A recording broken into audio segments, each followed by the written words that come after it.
नमस्कार, आपण पाहतात BK अभिलाष यूट्यूब चॅनल. आपले सेकंड इयर वायरमन थिअरीचे लेसन चालू आहेत आणि यामध्ये आपण DC जनरेटर, DC मोटर आणि पॉलीफेज सर्किट, बहुफेज प्रणाली या लेसनचे व्हिडिओ या अगोदर आपले झालेले आहेत आणि आजचा आपला लेसन असणार आहे AC generator, alternator, AC generator. तसं DC जनरेटरला आपण DC विद्युत निर्माण करणाऱ्या साधनास DC जनरेटर असं म्हणतो. तसं या ठिकाणी AC विद्युत निर्माण करणाऱ्या साधनाला काय म्हणतात? AC जनरेटर म्हणतात. परंतु AC जनरेटरला अल्टरनेटर म्हटलं जातं. मग याच्यामध्ये single phase alternator, 3 phase alternator, तर हे सर्व पाठामध्ये आपली माहिती आपण पाहणार आहोत. आजच्या पाठामध्ये आपण पाहणार आहोत की अल्टरनेटरची काय आहे की व्याख्या काय असणार आहे, त्यानंतर तत्व काय आहे, तत्वामध्ये आपण कार्यपद्धती पण या ठिकाणी पाहणार आहोत. काय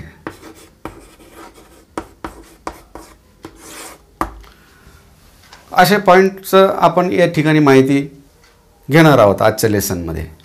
यापूर्वी आपण DC जनरेटरमध्ये पाहिलं होतं की DC जनरेटरमध्ये आपण स्प्लिट रिंग वापरलेले असते आणि त्यामुळे काय होतं, आपल्याला आउटपुट त्याचं बाहेरच्या टोकांमध्ये DC EMF निर्माण होतं, DC विद्युत आपल्याला मिळते.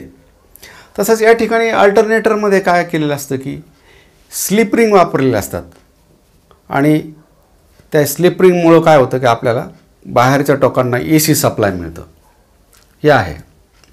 मग याच्यामध्ये आपण जर व्याख्या जर पाहिली तर याच्यामध्ये की जी यंत्र हे यांत्रिक ऊर्जेचं रूपांतर AC विद्युत ऊर्जेमध्ये करते त्याला आपण AC जनरेटर किंवा अल्टरनेटर असं म्हणतो. ही याची व्याख्या असणार आहे. आणि तत्व काय असणार आहे, तर तत्व हे त्याचं फॅरेडेचा जो नियम आहे, फॅरेडेज लॉ,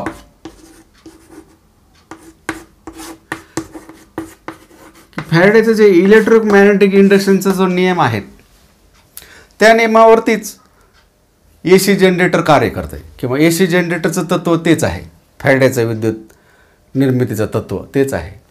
की काय आहे ते, पहिल्या नियम आपल्याला माहिती आहे की सर्व ठिकाणी सारख्या प्रमाणात असणाऱ्या चुंबकीय क्षेत्रामध्ये जर एखादा कंडक्टर जर बदल निर्माण करत असेल तर त्याच्यामध्ये काय होतं, EMF निर्माण होतं.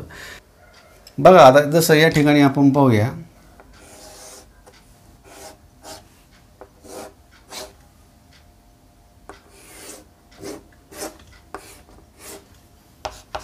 N आणि S आहे. या ठिकाणी हा योक आहे, मेन बॉडी, याला N नट बोल्टेज आहे आणि हे फील्ड पोल आपण फिक्स केलेले आहेत त्याला, म्हणजे हे स्थिर आहेत. फील्ड वाइंडिंग काय इथं स्थिर आहे. N कडून S कडे जाणारे चुंबकीय रेषा असतात. हे असं आपण कंडक्टर ठेवतो या ठिकाणी. तर याच्यामध्ये काय होतं की फिरण्याची दिशा अशी आहे, फ्लेमिंगच्या उजव्या हाताच्या नियमाने आपल्याला माहिती आहे. करंट असा वाहतोय, याला आपण A, B, C, D असे नावं दिले तर इकडे बाहेरच्या बाजूला आपल्याला सप्लाय मिळतं. तर हे आर्मेचर जो आहे ज्याच्यामध्ये विद्युत निर्मिती होते त्याला आर्मेचर म्हणतात. आर्मेचर हा फिरणार आहे, तर याला काय म्हणतात, रोटेटिंग आर्मेचर टाईप म्हणतात.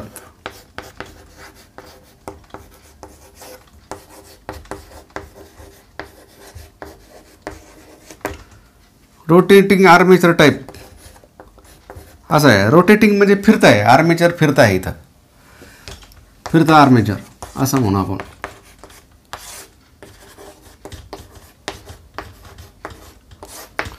परंतु दुसऱ्या प्रकारे आपल्याला विद्युत निर्मिती केली जाते, जी सर्रास सगळ्या आता जे विद्युत निर्मिती केंद्रामध्ये त्या ठिकाणी काय केलं असतं तर हे आपण पाहू. असं आहे, हे योक आहे समजायचा हा. आणि या ठिकाणी जो फील्ड वाइंडिंग जे आहे हे याला फिरवलेलं असते. फील्ड वाइंडिंगला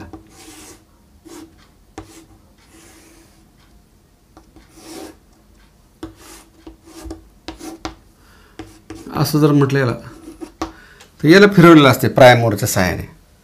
आणि इकडं जी वाइंडिंग असते ही मी दाखवतो हे अशा प्रकारे वाइंडिंग ही सगळीकडं केलेली असते 3 फेज वाइंडिंग. आपण मागच्या लेसनमध्ये पाहिलेले पॉलीफेजमध्ये की 3 फेज 4 वायर सिस्टीममध्ये स्टार कनेक्टेड असते आणि इथे आपल्याला RYBN किंवा L1 L2 L3 न्यूट्रल असं या ठिकाणी स्टार कनेक्टेड वाइंडिंग ही इथं केलेली असते आणि ही स्थिर असते, ही फिरत नसते. म्हणजे आणि हे मात्र काय आहे की याला शंट जनरेटरचा सप्लाय दिलेला असतो आणि याच्या भोवती चुंबकीय रेषा निर्माण होतात आणि याला फिरवलं जातं. हा फिरणारा भाग आहे. तर तो कसं केलं असतं त्या ठिकाणी, जसं आता मी इथं जर दाखवण्याचा प्रयत्न करतो तुम्हाला.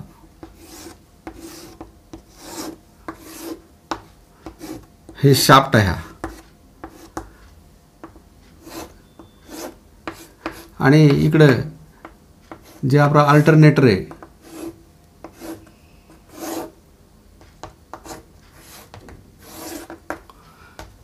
ही इकडं शाफ्टचा भाग आहे. इकडं हा एक आहे, याला आपण प्राइम मूवर म्हणू.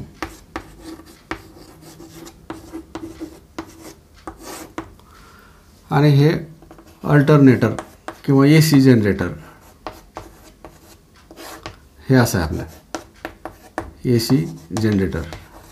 तर हे शाफ्ट एकमेकांना कपलिंग केलेलं असते हे. आणि हा भाग म्हणजे हा सगळा शाफ्टचा भाग आहे आतमध्ये. हे प्रायमर फिरवला का याचा शाफ्ट फिरतो आणि हे पण फिरवलं जाते. हे फील्ड वाइंडिंग आहे म्हणून हे याच्यावरती वाइंडिंग केली असते. याच्यात सप्लाय सोडल्यानंतर याच्या भोवती चुंबकीय रेषा निर्माण होतात आणि त्या चुंबकीय रेषांना फिरवलं असते.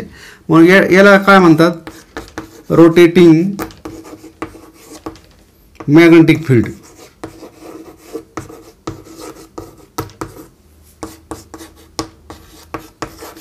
रोटेटिंग मॅग्नेटिक फील्ड टाईप असं आपण म्हणू शकतो याला. आणि ज्या वाइंडिंगमध्ये 3 फेज वाइंडिंग हे 120 डिग्रीमध्ये ठेवलेले असते आपल्याला माहिती आहे. तर या स्थिर कंडक्टरकडून या चुंबकीय रेषा जे आहेत की याला जे प्राइमवरचे साइन फिरवलेलं आहे हे आतमधला भाग, तर ह्या चुंबकीय रेषा या स्थिर कंडक्टरकडून कट होतात आणि याच्यामध्ये 3 फेज अल्टरनेटर असेल तर 3 फेज सप्लाय निर्माण होतो. सिंगल फेज असेल तर आपल्याला 2च वायर मिळतील, याला पॉझिटिव्ह निगेटिव्ह फेज न्यूट्रल 2च मिळतील सिंगल फेज वाइंडिंग हे केले असतील तर. तर अशा प्रकारे काय केलं असतं की याला रोटेटिंग मॅग्नेटिक फील्ड टाईप म्हणतात आणि याला रोटेटिंग आर्मेचर टाईप म्हणतात. आर्मेचर म्हणजे काय की ज्याच्यामध्ये विद्युत निर्मिती होते. इथे आर्मेचर आहे स्थिर आहे, हे आर्मेचर कंडक्टर आहेत आणि हे फील्ड आहे चुंबकीय रेषा निर्माण करणारी वाइंडिंग फील्ड, त्याला फिरवले जाते. असे दोन्हीपैकी एक स्थिर पाहिजे आणि चुंबकीय रेषा याच्याकडून छेदल्या जातील आणि त्याच्यामध्ये विद्युत निर्मिती किंवा EMF निर्माण होते. अशा प्रकारे हे AC जनरेटरचं तत्व आहे. आणि सगळीकडं आपण विद्युत निर्मिती केंद्रामध्ये हे स्टार कनेक्ट आर्मेचर वाइंडिंग स्थिर ठेवली जाते आणि ही फील्ड जी वाइंडिंग आहे याला फिरवलेलं जाते. अशी व्यवस्था केली असते. मग या व्यवस्थेमध्ये काय होतं की आपल्याला स्लिप रिंग पद्धत वापरलेली असते आपल्याला माहिती AC जनरेटरमध्ये. आणि म्हणून या ठिकाणी फील्ड वाइंडिंगसाठी 2च या ठिकाणी आपल्याला स्लिप रिंग वापरायला लागतात. या ठिकाणी मात्र 4 स्लिप रिंग वापरायला लागतात RYBN. आणि म्हणून त्याच्यावरती ब्रश आपण ठेवलेले असतात आणि त्याच्यातून आपण बाहेर सप्लाय घेत असतो. आणि म्हणून या ठिकाणी आपल्याला जास्त विद्युत निर्मिती करता येत नाही. लिमिटेशन असतात, कॉम्युटेशनचा फॉल्ट होऊ शकतो, स्पार्किंग होते ब्रशच्या ठिकाणी. परंतु या ठिकाणी कंडक्टर स्थिर असल्यामुळे येथे काय होतं की घर्षणचं काय प्रॉब्लेम नाही जास्त ब्रश वगैरे हे. आणि म्हणून जास्त प्रमाणामध्ये विद्युत निर्मिती आपल्याला या प्रकारे करता येते. तर अशा प्रकारे हे AC जनरेटरचं तत्व आहे. फॅरेडेचंच इलेक्ट्रोमॅग्नेटिक इंडक्शनचं तत्व आहे की तुम्ही आर्मेचर फिरवा आणि फील्ड स्थिर ठेवा किंवा फील्ड फिरवा आणि कंडक्टर स्थिर ठेवा. दोन्हीपैकी कोणत्याही प्रकारे आपल्याला चुंबकीय रेषा छेदल्या जाऊन कंडक्टरमध्ये विद्युत निर्मिती होते. हे आहे.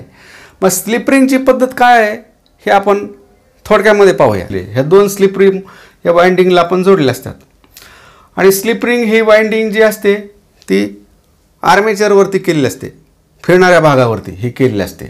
आता याला आपण नाव देऊया. इथं याला आपण A नाव दिलं, याला B, ही AB बाजू आहे, ही CD बाजू आहे. मग या ठिकाणी फ्लेमिंगच्या उजव्या हाताच्या नियमाप्रमाणे आपण पाहतोय असं येतं आहे. तर करंट इकडून तिकडं जातो आपला असा. असा करंट जातो, असा करंट कंडक्टरमध्ये निर्माण होतो आणि तो स्लिप रिंगमध्ये याच्यातून जाईल. हे आपण याला 1 नंबरची स्लिप रिंग म्हणू, याला 2 नंबर म्हणू. आणि याला ब्रश ठेवलेला आहे तिकडे.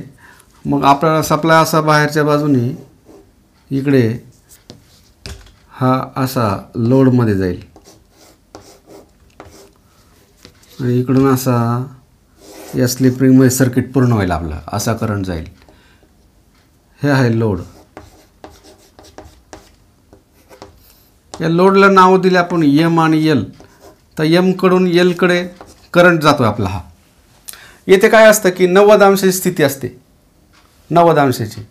याच्या पुढे कसं आहे की ही कॉईल अशी आहे, आडवी आहे पूर्ण याला. त्यानंतर ही अशी उभी होईल, इथं ही उभी असं समजायचं. तर ही टोकं तीच आहे तिथे, ए बी सी डी. हे 1 नंबरचे, हे 2 नंबरचे. पण या ठिकाणी मात्र काय होतं की EMF निर्माण होत नाही. इथं लोडला करंट निर्माण होत नाही, कारण इथे हे चुंबकीय रेषा याच्या पोकळीतून तिथं जातात. म्हणजे चुंबकीय रेषांना समांतर अशी अवस्था या ठिकाणी कॉईलची होते. आणि म्हणून या ठिकाणी काय होतं की 0 अंशाची स्थिती ही 180 अंश म्हणजे 0 अंशाची स्थिती आहे. हे 90 अंश होते, आडवे होते. 180 अंशाची स्थिती आहे. आणि त्यानंतर मग पुन्हा इकडे ही अशी झालेली आहे. अशी फिरल्यानंतर काय होईल, अशी फिरल्यानंतर या ठिकाणी ही सी डी बाजू इकडे येईल, ए बी तिकडे जाईल. मग इथं काय होईल, सी डी बी ए ही बाजू तिकडे जाईल, ही इकडे येईल, असं होईल या ठिकाणी. मग अशा ठिकाणी काय होतं की आपण पाहतो की ही स्लिप रिंग जी आहे ही ए बीला कोणती जोडलेली आहे आपण, 2 नंबर. हे 2 नंबर आहे, हे 1 नंबर आहे, असं आहे. आणि इकडे आपण लोड जोडलेला आहे, तो लोड जोडला होता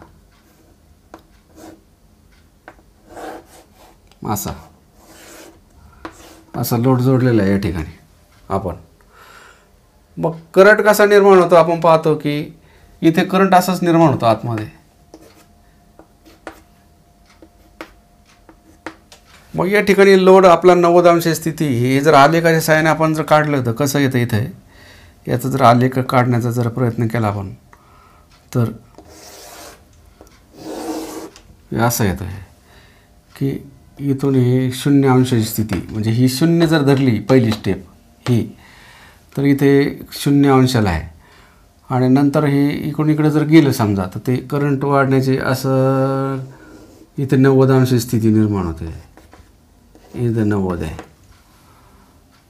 आणि पुन्हा कमी कमी होत इथे 180ची अवस्था होते, 0 अंशाची अवस्था होते, असं होतं आहे. लोडचा करंट बघा इथे कसा होता, ए बीमधून सी डीमधून जाऊन 1 नंबरमधून 2 नंबरकडे जात होता, असं होतं. इथे तर काही पोझिशन नाही, 0ची अवस्था आहे. या ठिकाणी काय होतं की सी डी इकडे आले, ए बी तिकडे गेले. म्हणजे करंट आपला पहिला या ठिकाणी सी डीमध्ये कसा वाहत होता, वरून खाली वाहत होता इकडे असा. इथे कसं आहे, विरुद्ध झालं आहे. किंवा ए बीमध्ये करंट इकडून तिकडे जात होता आपला असा. इथे ए बीमध्ये कसा येतो, वरून खाली येतो. ते विरुद्ध दिशा होते, इथे करंट वाहण्याची दिशा विरुद्ध होते. आणि म्हणून इथं काय होतं, 2 नंबरचं टोक कुठं जोडलेलं आपण, एलला जोडलेले. म्हणजे हे एल टोक आहे, हे एम आहे. म्हणजे विरुद्ध दिशेने आपल्याला करंट वाहतो या ठिकाणी, असा वाईल. करंटची उलट्या दिशा होते इथे. म्हणजे 180 नंतर उलटी दिशा अशी होणार, 270 या ठिकाणी 270ची अवस्था येते. आणि पुन्हा मग 0ची पोझिशन येते, असं होतं या ठिकाणी. हे असं येईल जर इथून सुरुवात केली तर. आपण इथून जर सुरुवात केली तर कसा येतो आलेख, हा आलेख असा येईल. इथं 90 अंश स्थिती आहे, हे 90 अंश आहे. 90 अंशापासून कमी कमी इथं 0 अंशाची अवस्था होती. इथं 90 अंशापासून कमी कमी कमी इथं या ठिकाणी 100. इथे जर 90 म्हटलं, कारण हे इकडून सुरुवात झालेली असते 0 आहे, इकडून शून्यापासून, परंतु इथे 90 आहे. डायरेक्ट 90ची पोझिशन आपण पहिली जर दाखवली असली तर ती 90 अंश इथे आहे आणि इथे 180 होईल आणि परत निगेटिव्हला इकडं 270ची अवस्था होते. इथं शून्य अवस्था म्हणजे ही, परत ही काय 270ची अवस्था आहे. हे 180 आहे, हे 90 आहे,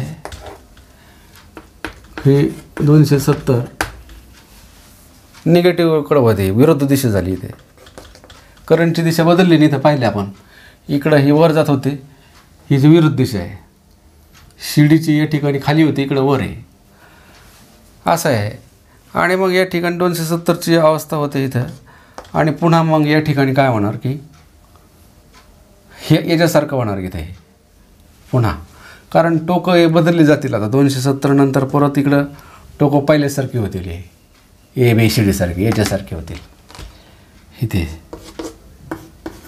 हे इकडची बाजू इकडे येईल आणि ही ABCD असं होईल. झाले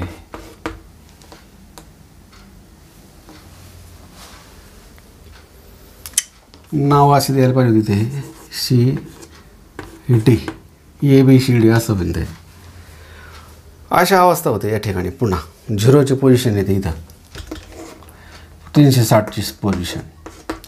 असं एका फेऱ्यामध्ये आपण पाहतो की मग हे इकडे येतं, इथे असा आलेख होऊन जाईल तो, की जो एक सुरुवात केली तर आपण. तर अशा प्रकारे स्लिप रिंगच्या सहाय्याने काय होतं की करंटची दिशा हे बदलते प्रत्येक ठिकाणी. म्हणजे स्लिप रिंगच्या द्वारे आपल्याला काय होतं की बदलणारा प्रवाह मिळतो आहे, याला साइन वेव्ह म्हणतात. आणि या बदलणाऱ्या प्रवाह म्हणजेच काय की एक फेरा पूर्ण होतो आहे. तर एका फेऱ्यामध्ये आपल्याला कंडक्टर हा 0 होतो, 180ला 0 होतो, 360ला 0 होतो. आणि म्हणून आपण काय केलं असतं, त्या ठिकाणी आर्मेचरवरती अनेक कंडक्टर बसवलेले असतात, अनेक कंडक्टर. तर जिथे हा 0 होतो आहे, दुसरा एक कंडक्टर असेल तर तो परत 90ला जाईल, जास्तीत जास्त निर्माण होईल. 2, 3, 4 असे अनेक कंडक्टर असल्यामुळं प्रत्येक वेळेस कोणत्या ना कोणत्या कंडक्टरकडून चुंबक रेषा छेदल्या जातात आणि मग त्या ठिकाणी EMF निर्माण होतो. आणि सर्व कंडक्टरचा इथं आपण स्लिप रिंगला जोडलेले असतात आणि त्याच्यामध्ये ब्रशच्या सहाय्याने बाहेर आउटपुट मिळतं आपल्याला. अशा प्रकारे AC जनरेटरमध्ये ही स्लिप रिंगची पद्धत वापरलेली असते. गृहपाठ होमवर्क. प्रश्न पहिला, अल्टरनेटरचे तत्व आकृतीसह स्पष्ट करा. प्रश्न दुसरा, स्लिप रिंग पद्धत म्हणजे काय.